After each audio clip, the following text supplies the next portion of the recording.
Welcome back to the Herbalist Hour. Today, I'm really excited to have on April Coburn. Welcome to the show, April. Hi, Mason. Thanks for having me. Welcome to the Herbalist Hour. This is where community gather, merging the power of people and flowers, the sweet and the bitter to the salty, the sour. Umami, it's time for the Herbalist Hour. Yeah, I'm excited to get to know you a little bit more. First of all, I have to know your business name, your herbal business name is Nettle Juice. I've always been kind of curious where that comes from. And, we're coming off of Halloween, so I got Beetlejuice on the mind. Is there any relation to Beetlejuice? You're the first person that ever made that connection, but Oh, wow. there is a connection to Beetlejuice. Yes. All right. I'm so proud. So funny. I had to choose an email name. I was setting up an email account years and years ago, and I hadn't chosen a business name yet. This was before I formally had a business. And for some reason, I wanted an herb in my email name, and all of the herbs were taken. And I was really enamored with nettles at the time. I was using nettles a lot, harvesting nettles, getting to know it.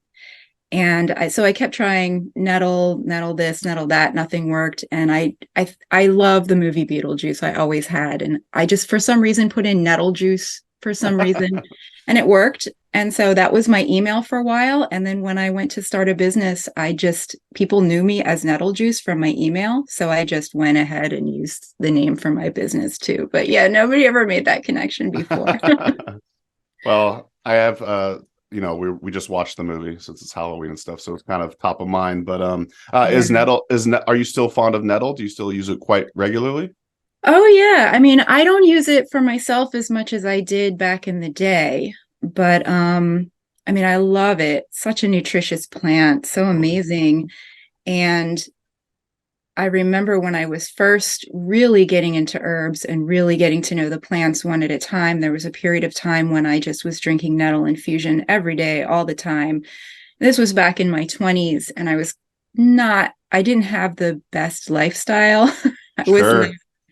not great diet, not great lifestyle. So kind of depleted, young person partying a lot and things Yeah. like that. And so I think from coming from that state of being and then incorporating nettles into my daily routine, really feeling the power of nettles, Yeah. right? I remember at one point feeling like I almost felt like energy was running up and down my limbs, and I'm like, wow, this plant is amazing. Yeah, so it just kind of stuck with me ever since, that amazing energy that it can give you.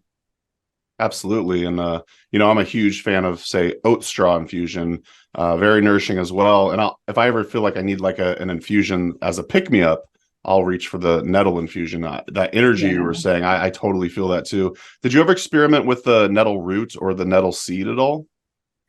I do make a nettle root tincture, so Mm. I have that on hand if I have clients who need that. I don't, use it for myself. And nettle seed, I haven't used it, but it's always there in case I need it for clients. But for myself, it's the leaves mainly that I work with. What do you use with your clients the nettle root tincture for typically? For mainly for people who need prostate support.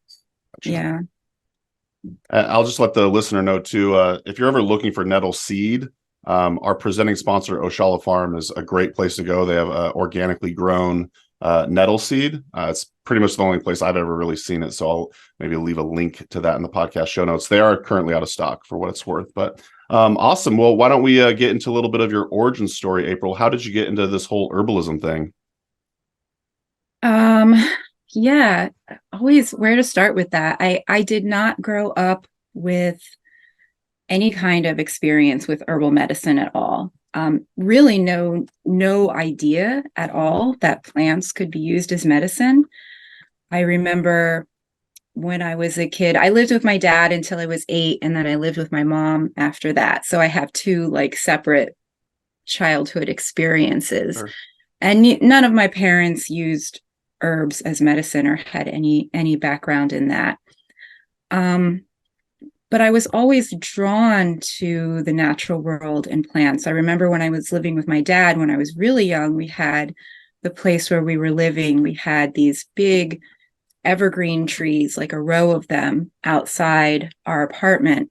And I don't know what kind of trees they were, but they had branches that came all the way down to the ground. And it was so great as a little kid to just go inside those trees and hide and peek out of the branches. And I would climb up as high as I could and keep an eye on everything. I thought that no one knew where I was. Of course, my dad knew exactly where I was, but I would come in just covered with sap from head to toe, and he never complained about it. So I have such fond memories of that. And then living with my mom, again, a lot of times drawn to the natural world, but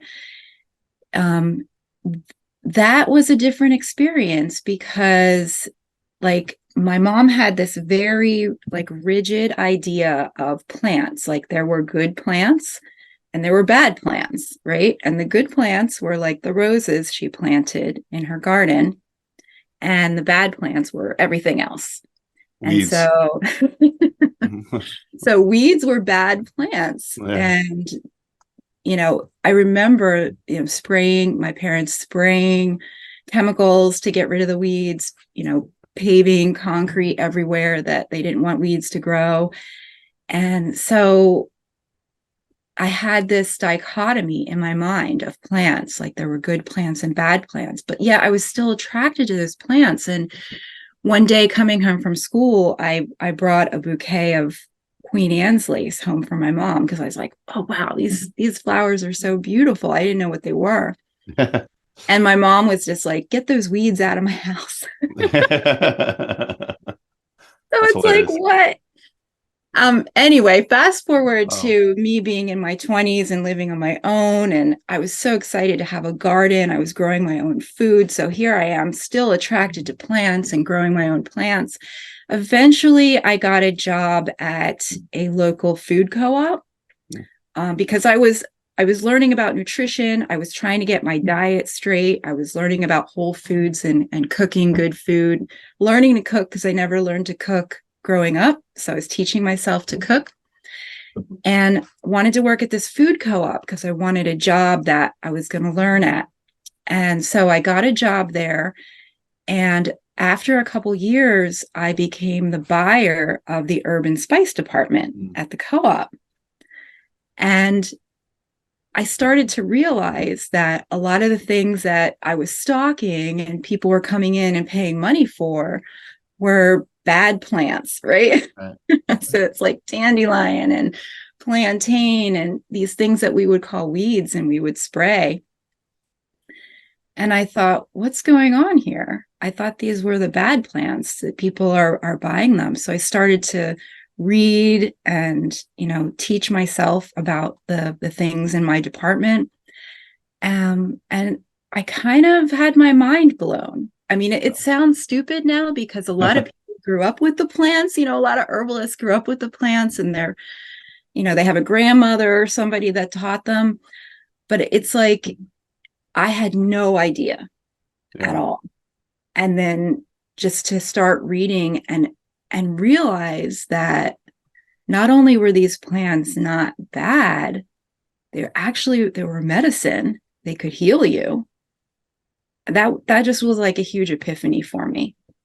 So that's where I took off. I had to learn as much as I could. I had to seek out teachers and read books and take courses and never really stopped from that point. Yeah. Oh, I'm in the same boat as you. I also did not really grow up with the, raised studying herbs or my parents using herbs or anything like that. So I could definitely relate. And nutrition was also, I'd say, like my gateway to herbalism in a lot of ways. Were there any, say, plants when you first started really getting into herbalism that stood out to you? Like for instance, for me, I was really into the traditional Chinese medicine herbs like goji berries, Romania, faux tea, etc. So I'm just kind of curious, were there any that really drew you in? Yeah. So there was a period of time before I found courses and teachers when I was just reading on my own and learning to identify plants in my yard or on walks and making teas, just doing little things to kind of ease into the practice. And it was all like fun stuff, like, oh, sage, isn't this a cool plant? And it tastes good. And I like the way the tea tastes. Let me drink some sage tea. But I feel like it's not really real until you turn to the herbs when you would have used something else. When you get to that point where you trust the herbs enough to turn to them in sort of a crisis situation. So for me, and that herb, that first herb that you sort of trust with your health that way, I feel like that's your first herbal ally. It's like your homie. And for me, that was Yarrow. Yeah. So when I was, back then I had 2 kind of big lab dogs, and we would go hiking. We had a park in Delaware where we lived at the time where we could let the dogs off the leash and let them run. So we would go hiking, let the dogs off the leash, let them run. And I was out hiking with 2 of my dogs by myself. And we were many miles out on the trail, and the dogs are running ahead of me. And I start to see these drops of blood on the trail. It was fresh blood, right? And there's no one else around. So I knew it was one of my dogs. So I called them back, and sure enough, one of them had a nice slice in his pad and was just bleeding. And at that point, I'm like, first I start to panic because I'm like, oh, this dog is like 90 pounds. I'm not going to be able to carry it back to the car. And then, in this moment, I thought of Yarrow. And at that point, I was like, looking for plants on the trails, learning to identify plants. And I said, oh, back in that clearing, I saw some Yarrow, and Yarrow is supposed to stop bleeding. So called my dogs back. We went back, found the Yarrow, made a spit poultice, kind of held it, against his pad. After a couple minutes, stopped bleeding. So gathered up some more Yarrow. We started hiking back to the trail. We had to stop a couple times because it would open back up and have to pack it again.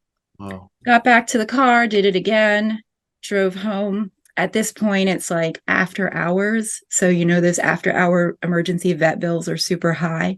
Okay. And I'm thinking, do we need to go to the vet, or can we take care of this? I'm looking at his pad, and I'm like, I think we can wrap it up for the night and see how it is in the morning. So did another poultice, wrapped it up. In the morning, took it off. That flesh was coming back. It was already healing, no sign of infection. I was like, okay, I think we're all right, And that was such an amazing feeling, right? Because herbalism is so empowering that way, that these little things that you would normally run to get help with, you can take care of if you know how. So yeah, Yarrow's helped me out in situations like this, that over and over again. And I always think of it as my first real plant that brought me into, trusting herbalism. Just a quick break from the show to thank our presenting sponsor, Oshala Farm. Oshala Farm is a beautiful and vibrant certified organic herb farm based in Southern Oregon, where they grow and sell over 80 different plant species. The founders, Elise and Jeff Higley, have been longtime friends, so I highly trust their growing methods and ethics. You'll love the potency and vibrancy of all the herbs they have to offer. To learn more and purchase their herbs and other organic goods, head to oshalafarm.com. So thanks once again to Oshala Farm for sponsoring the Herbalist Hour. Now back to the show. Enjoy. Yeah, I love you were like a budding herbalist and you had this intuition and you just helped your puppers out. So it's like herbalism is the people's medicine, but it's also the puppers' medicine as well. I love that you just had that instinct and you went for it and you're like, I'm going to save money on this vet bill, and you just took care of it yourself. That's an incredible story. Yeah. You mentioned some books. You were getting inspired by books. Do you recall any specific books that were really getting you going as well? Back then, there weren't that many, but we had a little herb section at the co-op. And I remember I had both of Maud Greaves, her 2-volume set. I thought those were just the coolest thing. Totally. And then Rosemary Gladstar had some books out at that time that I bought all of her books. And then, Kathy Cavill had this amazing little book. I don't know if it's still in print or not. I think it was called something like Herbs for Health and Healing, but it was this it was like a tiny little book, but there were so many, it's like hundreds of pages. And that book was so filled with so much practical recipes and knowledge and everything. I think that was my first like primer was Kathy's book. Shout out Kathy Cavill. I love Kathy. I didn't know she had like a standard herbalism book. I've got a couple of her, like, say, aromatherapy books, but that's from the, I'll have to check that out afterwards. Who did you study with? Did you take any herb school or anything like that? Yeah. So back then, the first thing I did was I enrolled in Rosemary Gladstar's correspondence course. So there wasn't, I couldn't travel, and there wasn't that many options for distance learning back then. The internet was just taking off. So there wasn't any of the online courses. Right. But my boss at the co-op was really cool. And I remember we ordered a lot from Frontier Herbs. And back then, Frontier had an herb fest. Do you remember that? Well, I know about it. I actually was never able to attend it. I want to say they stopped after I was already kind of in the herbal community, but I totally know what you're talking about. It was the it was the closest thing to me on the East Coast that was anything like an herb conference. So that was in Iowa. Yeah. And I remember I was so nervous. I asked my boss, do you think that this could be a business trip? And You're she bold. said, yeah. She said, awesome. yeah. So she actually sent me out there to Frontier's Herb Fest. I think it was, I don't know, mid-90s. And so I flew out there. I had to take a smaller plane. I think flew out to Boise or wait, no, not Boise. What's a big city in Iowa? Des Moines. Des Moines. Yeah. And then had to take a small plane to get closer to the festival. It was in the middle of nowhere. It's just like cornfields everywhere. Yeah. But here was like hundreds of herbal enthusiasts gathered in this field. And I just was like, wow, this is so amazing. All these people, I'm back home. I'm telling people about how awesome the plants are and nobody cares. And all these people like are just as excited about it as me. Yeah. So Rosemary was there. I got to hear Rosemary talk for the first time, and of course fell in love with her like everybody does with Rosemary. So decided I wanted to take her course. So that correspondence course was my first herbal course. So I always think of her as my first teacher, even though she wasn't an in-person teacher for me. Hey, that counts. I've taken, classes with Rosemary over the years at various conferences and stuff. So I'll call her one of my teachers as well, for sure. Yeah. I've definitely learned so much from her over the years through her books and just everything she's done. So do you remember any of the other teachers at that event that you went to? I remember Stephen Buhner was there. Oh, wow. Seven Song was there. Wow. That was the first time I saw either of them. Who else was there? Bridget Mars. Oh, yeah. Was there. Yeah. It sounds like a hoot. Oh, it was so fun. Yeah. Now there's conferences all over the place and I don't have to travel halfway across the country. Yeah. Totally. Did anyone take you on a plant walk there and you just looked at a bunch of corn? I think they did have an herb garden there. I do remember cool. There being an herb garden. So there was, some medicinal herbs to look at as well. Yeah. Yeah, that's a classic event. So speaking of events, you were just at probably a couple months ago now, the Black Walnut Botanical Conference. And that's in your neck of the woods, right? Is that Pennsylvania? Yep. That's in Pennsylvania, Spring City, which is only about an hour from me. So down here in Southeast Pennsylvania. So that's like your local event. Is that annual? Do you go to that every year? It's relatively new. Yeah. I think it's only been going on for 3 or 4 years. Okay. And I've been there twice. I didn't go for a couple years. They had a little bit of a rough start, because opening right around the pandemic. Right. But it's a sweet little event. It's in a beautiful location. There's camping available, and there's also lodging available right on the river. So it's a really nice spot. I'm going to have to make my way out there someday. I've never been to that one. So at that conference, you taught a class about organoleptics. And I was just hoping you could give the HerbRally audience maybe like a brief overview of what organoleptics is and how they could use it in their herbalism. Yeah, organoleptics is just a fancy term for using our senses to get information about a substance, right? So it could be used in herbalism as a way of identifying plants, right? If we know, we use all of our senses, right? We use our sight to know what the plants look like, use our smell to know what they smell like.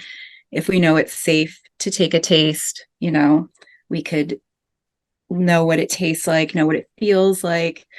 But beyond that, or using our senses can inform us about the plant's medicine as well.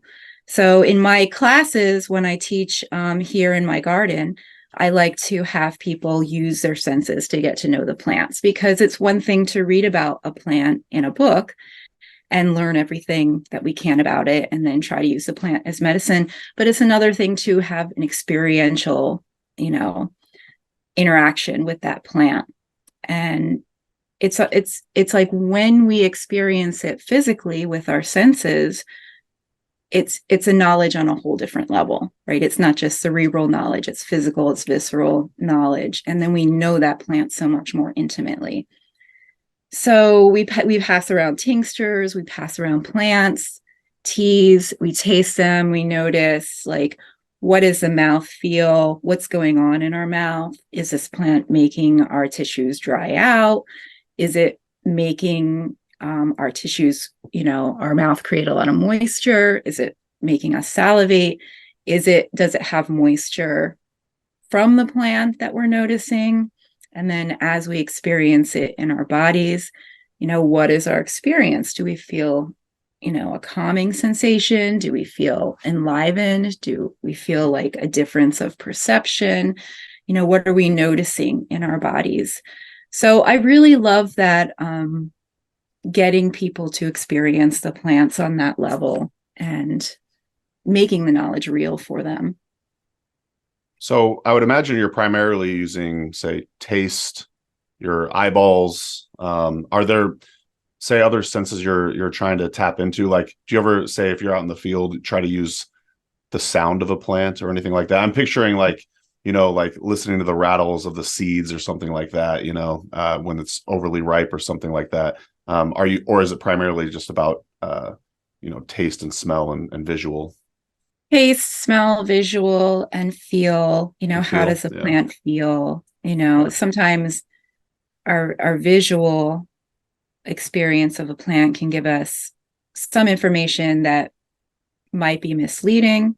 For instance, mullein. Mullein looks like super soft plant, but if you rub it against your skin, it's irritating. Right, not good for toilet paper. Yeah. Absolutely. Yeah. What made you choose to teach that class? I don't know. I guess one of the reasons is ever since I started teaching, I always felt like I couldn't teach without the plant's help. I didn't want to be the type of teacher that just got up and lectured. I wanted to pass around the plants. I wanted to take people to the plants. I wanted people to experience the plants. So it wasn't just getting the information from me, it was getting the information directly from the plants themselves. And so that's how I always have taught. So when I proposed this class, I just thought, why don't we just do a class on why that experience is important and, what kind of knowledge you can get from it. It's a great answer. I love that. Yeah, let the plants do some of the teaching as well, or most of it even. Yeah. what are the different ways that you make your living as an herbalist? Yeah, lots of different hats. Okay. So I started off teaching classes in my garden. So when I first, like back in the 90s, when I first started learning about herbalism and just fell down this rabbit hole and just became passionate about it, I knew that's what I wanted to do. But then shortly after that, I started having a family. So I started having kids and I have 3 kids. And when my kids were young, I also knew I wanted to be a stay-at-home mom and be focused on them. So a lot of it took a back burner for many years. And I kept learning on my own and using the medicine for myself and my family. And I feel like that period of time was important. I didn't think, I was kind of frustrated at first because I'm like, oh, I wanted to do this and now I'm doing this. And even though I love it, it was kind of frustrating. But now looking back, I'm like, that was important because that was I got a lot of direct experience with the plants for myself and my family. And I can use that, bring that to my teaching. And so when my kids started to get older, where I could get away from mothering for short periods of time, I started to teach classes in my garden. And that was super fun. I loved that from the very beginning because it's just so fun to introduce people to the plants and to teach them how to use them in their lives. I love that all the time. Did that for a period of time, started making some medicine for my community because people wanted to be able to use the medicine as soon as they learned about it. I never thought I wanted to be a clinical herbalist because I didn't want that responsibility. But after teaching for a number of years, people kept asking, where they could see a clinical herbalist and asking me if I did that. And I started to realize that there was a need in our community for that. So eventually I decided to go ahead and get training and wear that hat as well. And I'm really happy that I did because I love working with people one-on-one. It's so awesome. So I still teach. I still make some medicine for my community. Now I see clients.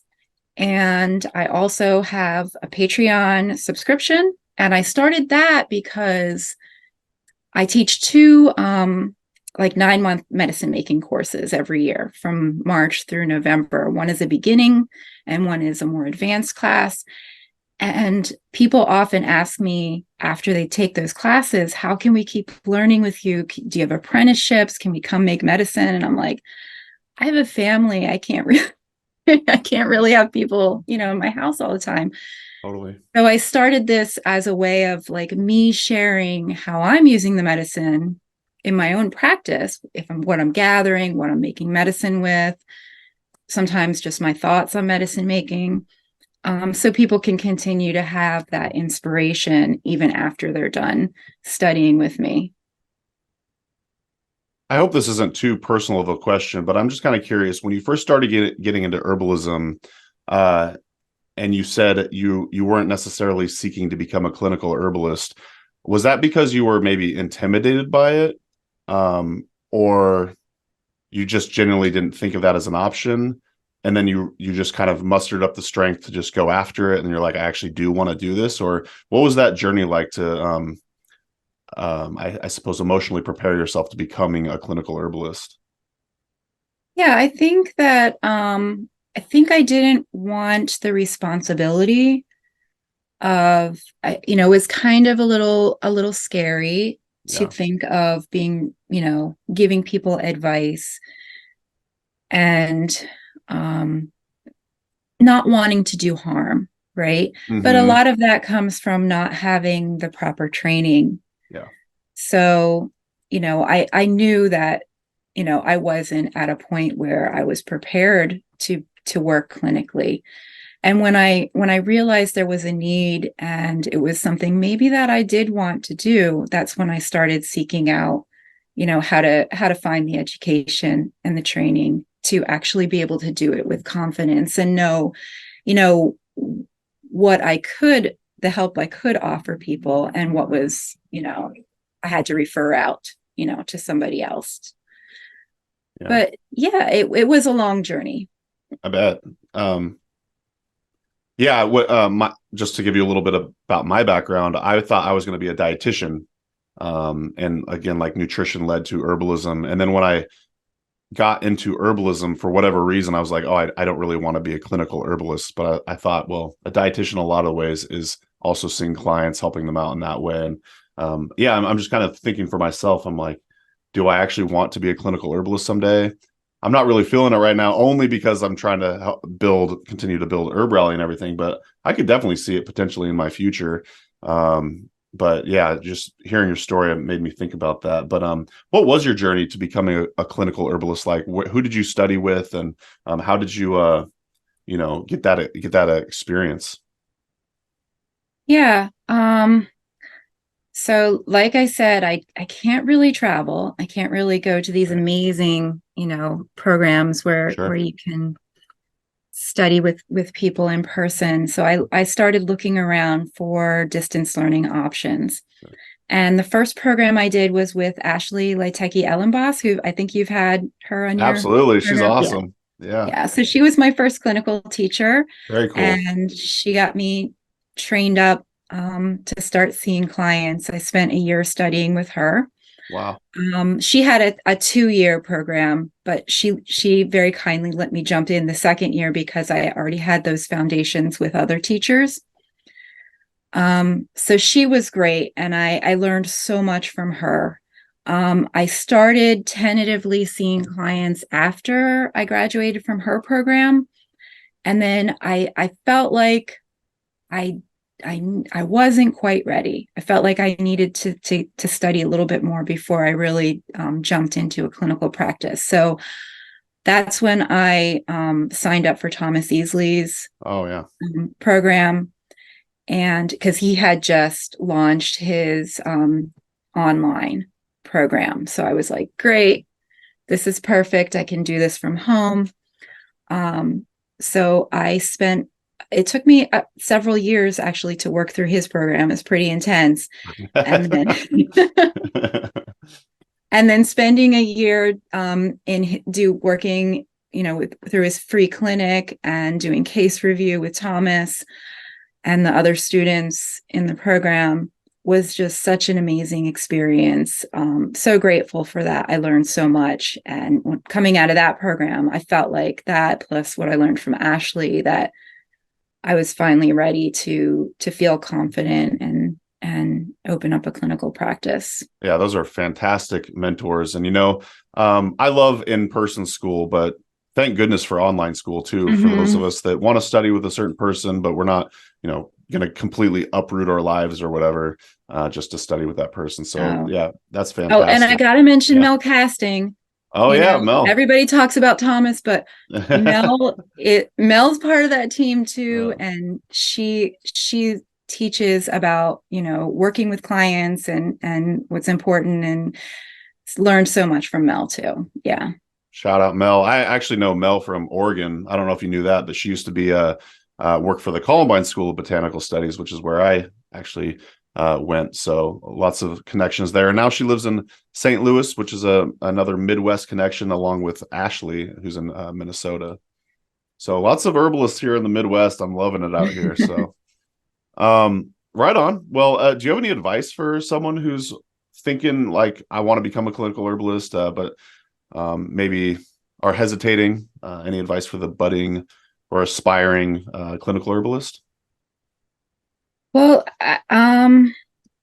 yeah, if it's something that you really want to do, that you really feel drawn to, working with people one-on-one and helping them, I think it's an amazing service to provide. It's definitely needed in the community for sure. Yeah. I think that the advice that I have is just to find a teacher or a program that you feel drawn to and get the training, because any kind of hesitancy you have is probably due to the fact that you just need more training. once you have that training and that experience. One thing I loved about Thomas's program is we had to see a lot of clients through the free clinic. So a lot of supervised clinical work. And, you're really nervous when you first start seeing people. I remember I was so nervous that first consultation, and so nervous to bring it to case review too, and have, experienced clinical herbalists look at, what I was doing and the plan I was putting together and everything. But the more clients you see and the more experience you get, the more at ease you are.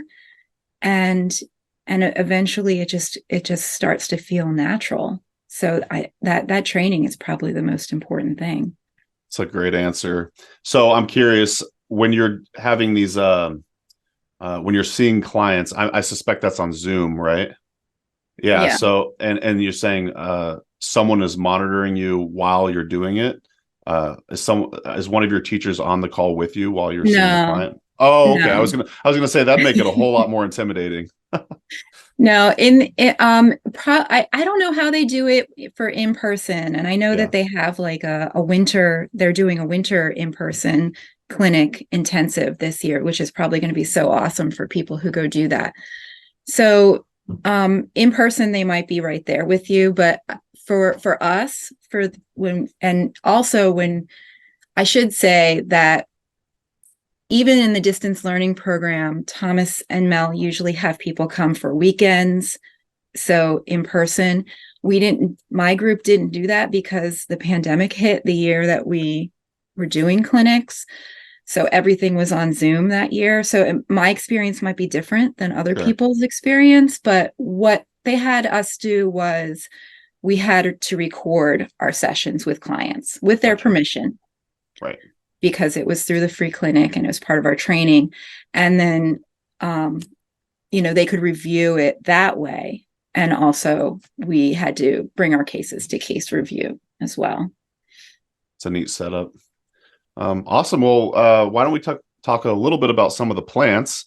I was perusing your Instagram account and I saw you make a mimosa elixir of some sort. And I'm just kind of curious, what is it that you love about mimosa, or can you teach us a little bit about that plant? Yeah, mimosa is such a cool plant. I fell in love with mimosa back when I guess it was several years ago now, when I was taking a year of study with Susan Hess. She's in New Jersey now, but she used to be here in Pennsylvania. So I spent a year studying with her, and she was the one that introduced me to mimosa and its medicine. So I really fell in love with that ever since. So it's known as the tree of collective happiness, really uplifting the spirits,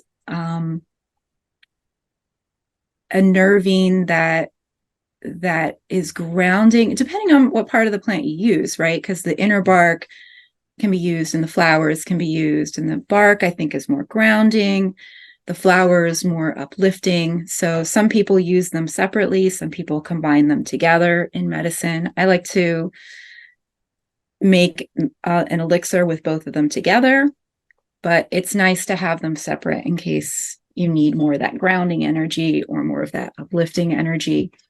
Yeah, mimosa is kind of a special tree to me because when my dad passed away about 10 years ago, we brought his ashes back here to the garden and planted them in the garden. And I planted a mimosa tree over his ashes. My dad had a lot of difficulty with depression over his life. And so I just thought that was a really meaningful thing to plant the tree of happiness over his ashes. So that's where the mimosa grows in my garden. And it's really tall and kind of vying for the sunlight amongst all these other beings in the garden. So the flowers are way too high for me to harvest. Right. So I was lamenting that this year, that it was flowering and I couldn't reach the flowers.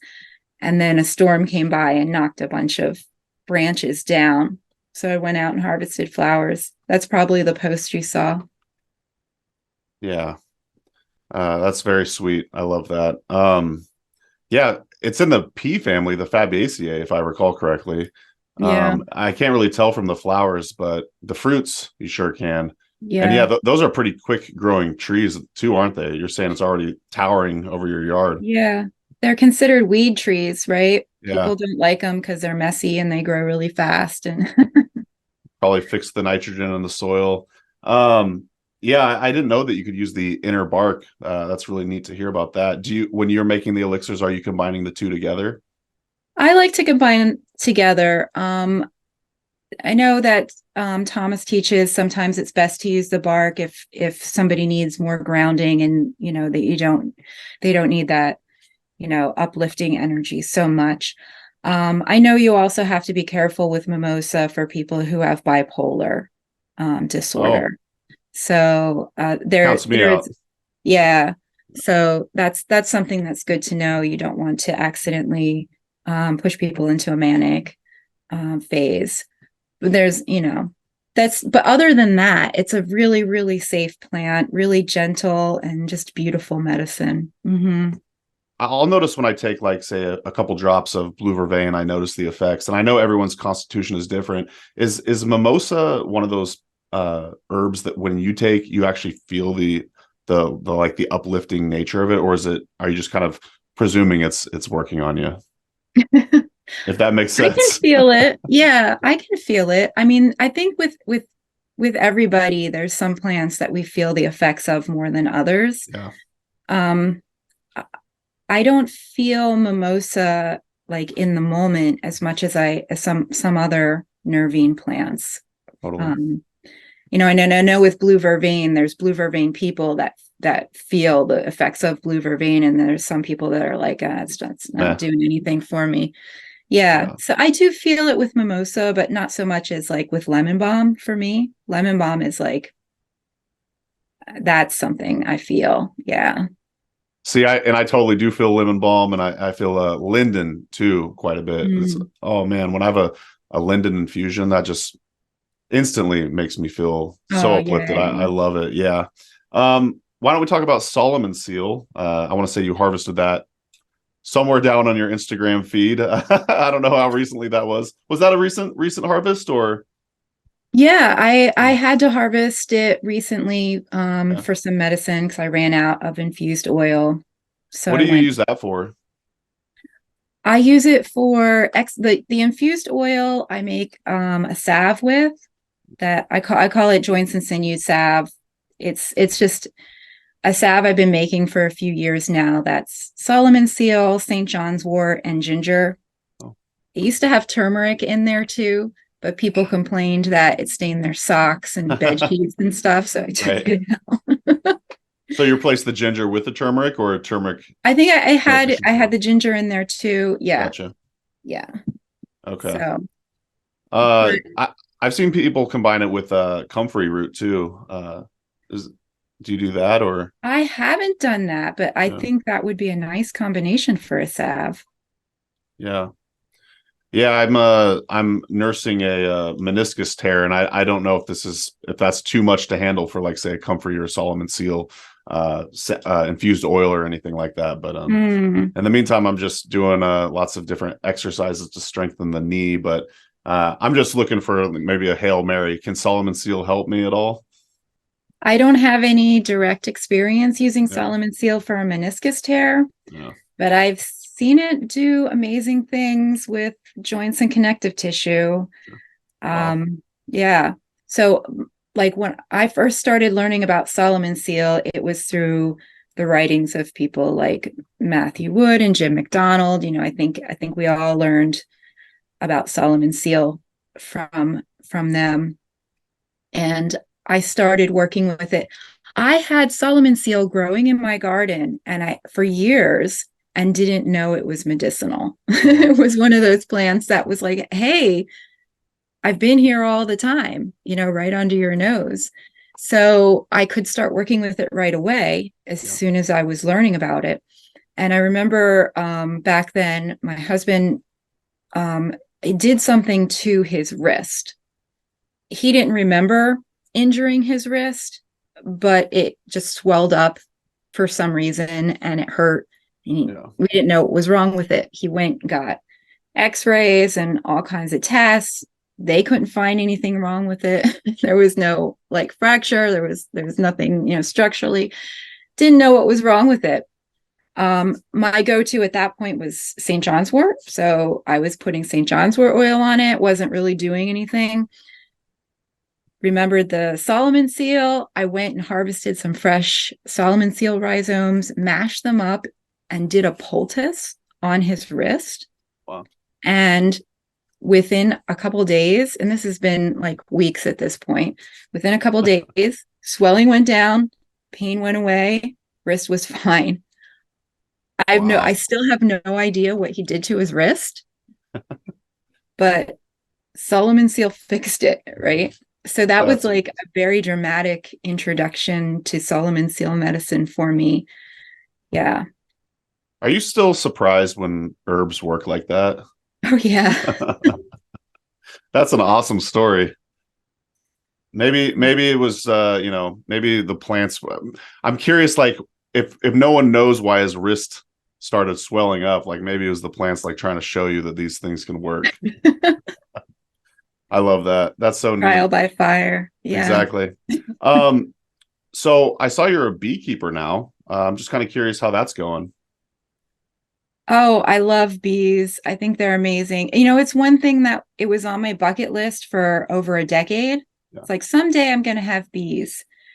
And then I was sort of just thrown into it.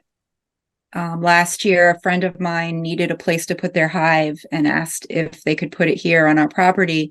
And I was like, yeah, bring the bees. So I got to watch him, do all his beekeeping for a season. And then I was ready. So this was my first year having my own hives. I have 2 hives, and it was a big learning curve for sure, but they're so cool. Yeah. And they're the original herbalists, right? Amen. They make the medicine from the plants. They know what they're doing. So I love it. Are you harvesting honey or anything like that? I harvested a little bit of honey this year, but not much at all. The first year, it's pretty rare to be able to harvest honey because the bees have to build their comb. And building that wax comb takes so much more resources and energy than actually making and storing honey. So hopefully now that they have their comb built, if I can get them through the winter, and they start off next season with full comb, hopefully, next spring I'll have a good honey harvest. Awesome. Yeah. So, but I did harvest propolis. No way. Oh, yeah. Wow. So you could get that earlier on then. Yeah. So I have one hive that they're super propolizers. They just, anywhere 2 boxes come together, they have to glue them shut. Okay. So I put on, they actually make a propolis trap. It's like it's a flat thing that goes over the frames with all these holes in it. And the bees like instinctually want to plug those holes. So they fill it with propolis and then we can just take it off and collect it. Wow. So I have a propolis tincture macerating right now that I'm very excited about. Yeah. Is that your first one? Okay. Are you offering that through, say, nettlejuice.com? Can folks purchase that from you? Yeah, when I finish up this tincture, I'll probably have a few bottles in my shop. Nice. To sell. Yeah. Yeah, I used to take that on occasion because we'd sell that when I worked at Mountain Rose Herbs, and I could just picture that flavor. It's so strong in my mouth. Yeah. How would you use propolis tincture? So mainly the way I use it is in formulas for either immune formulas or formulas for people to take when they're acute, for acute things like colds, flus, things like that, because it's got these amazing antibacterial properties. I love it, especially in throat sprays. That makes sense. I just put a tiny bit in the throat sprays. It's a very small part of the formula. but I think it's really effective because spraying that and having it hit in the back of the throat, and it's also sticky. So it helps the medicine stick to the mucous membranes and stay there for a little bit before it drips down. I think it's really effective in a throat spray. But it's so strong. It tastes so strong. It's hard for people to handle too much of it. Right. Totally. Yeah, I would take like full droppers full in my mouth. Oh boy. Yeah, that's intense. Do you think you might ever harvest like say bee pollen, or are you pretty much going for the honey and the propolis? Yeah, I don't know a bit about bee pollen. You have to put the traps on the hives, and the bees do need that pollen so much to feed their babies and for bee food. So I think that for me, mainly my hive products are going to be honey, beeswax, and propolis. What are you going to do with the beeswax? Make salves. Salves, yep. Totally. Yeah. What about like candles? You think you might do that? It depends on how much extra I have. Yeah, for sure. Yeah. Right on. Well, maybe we got another 5 or so minutes left. I know you're an avid reader, at least it appears that way on social media. Are you reading any good books lately? It does not have to be herbalism. Oh, right now, most of my reading has to do with perimenopause and the menopausal transition, because that's where my focus is right now, both for my own life and for clients that I work with. So I'm reading like Sharon Blackie's book. She wrote If Women Rose Rooted. She's now got a book called Haggitude. I like that. I love that title. Awesome. Right. I want to say something was like Embracing the Crone, or maybe that was a class you taught. That was a class I taught. Yeah. Gotcha. Okay. Yeah. So kind of all in that similar genre. Yeah. Yeah. I just love the idea that this transition is a natural process. It's not something wrong with you. Yes, it can be uncomfortable, but it can also be empowering and transformative if we go at it with the right attitude. So, that's where I'm at right now. I love that. And you're getting the knowledge for your own self-benefit, but then you're going to be able to help your clients in the same way by helping them out as well. Yeah. So it's winter time when folks are listening to this. I'm just kind of curious if you have any protocols or advice for seasonal affective disorder. Yeah. I think that similar to perimenopause, we can have a different attitude about seasonal affective disorder as well, right? Because, and this is not to say that some people don't get seriously depressed and need help with that. But I think for a lot of us who have just mild cases where we get like the winter blues, that kind of thing, I think what's going on, and I talk about this in my class, is that we're trying to operate at the same level in the wintertime that we can operate at in the summertime. For those of us who live in, places of the world where the seasons change drastically, our culture, our society can sort of trick us into thinking we're not part of nature, even though our biology knows we are part of nature, right? Mm-hmm. So we have this conflict going on between, wanting to have the same level of productivity and social life and everything. But at the same time, our bodies and our biology are like, well, maybe we need to rest more. Maybe we need to nourish more. Maybe we need to do some inner work at this time, during these dark months of the year, and go within. It used to be a time where we didn't have a lot of lights at night, so we had to stop working, right, and we would gather together and maybe tell stories in the evening. And, that was the time of sharing and processing. And so I think about that, definitely there's herbs that can help, and I talk about them in the class. But I also think that, remembering that we're part of nature and we're part of the cycles, and our bodies do work differently in the winter than in the summer, and honoring that. honoring what we need during the season of darkness. I love that so much. Yeah, it's just a mindset shift. You don't need to be as productive in the wintertime. And for instance, I'm trying to take that into account. And in December, I'm only scheduling 2 interviews. Actually, the goal was to only schedule 0 interviews, but I couldn't really do that.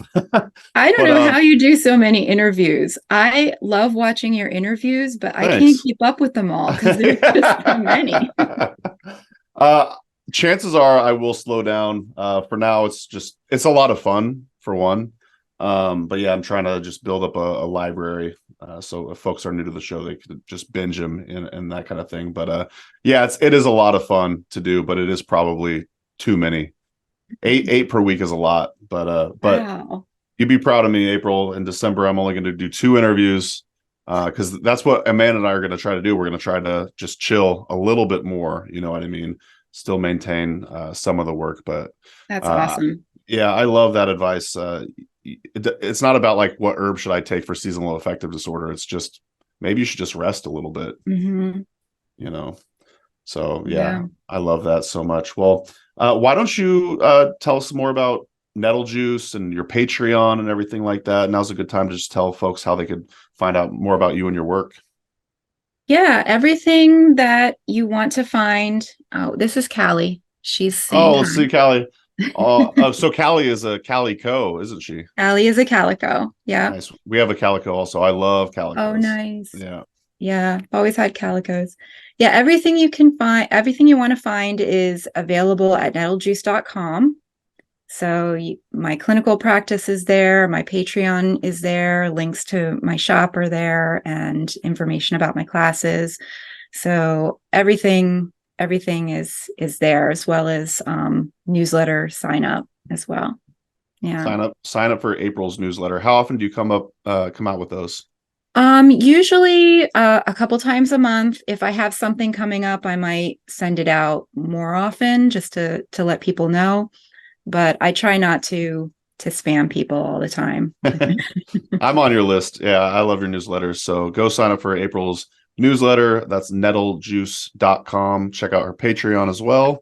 This has been a lot of fun, April. I've really enjoyed getting to know your story more, and you taught us a lot about the plants and herbalism. And do you have any closing thoughts before we get out of here? Closing thoughts. Oh my goodness. I feel grateful for this path. I feel grateful for the plants in my life every day. I honestly don't know how I existed without herbal medicine in my life for my first 20 some years. I'm grateful for having a source of income. I think of right livelihood, right? That is in alignment with my values and can help people. So, you know, I think that having a passionate job, a job that you're passionate about and that sustains you is such a blessing. And every day I'm grateful for it. So, yeah. Love it. Thanks, April. Thanks for having me, Mason. Absolutely. And thanks y'all for listening, and we'll see you in the next episode of the Herbalist Hour. Bye-bye. Thanks so much for watching today's episode of the Herbalist Hour. If you enjoyed it, please give it a thumbs up. And if you want more great herbal content, be sure to subscribe to our HerbRally YouTube channel. If you enjoy these Herbalist Hour episodes and you'd like to join us live, you can do so by becoming an HerbRally Schoolhouse member. Learn more at herbally.com/schoolhouse. And if you want to get your first 30 days for free, use coupon code YouTube30 at checkout. So our HerbRally Schoolhouse members get access to exclusive video classes, monographs, and a lot more herbal community discounts, along with joining these live Herbalist Hour interviews. So one more time, herbally.com/schoolhouse. Enter coupon code YouTube30 at checkout to get your first 30 days for free. All right, we'll see you in the next episode, and take care.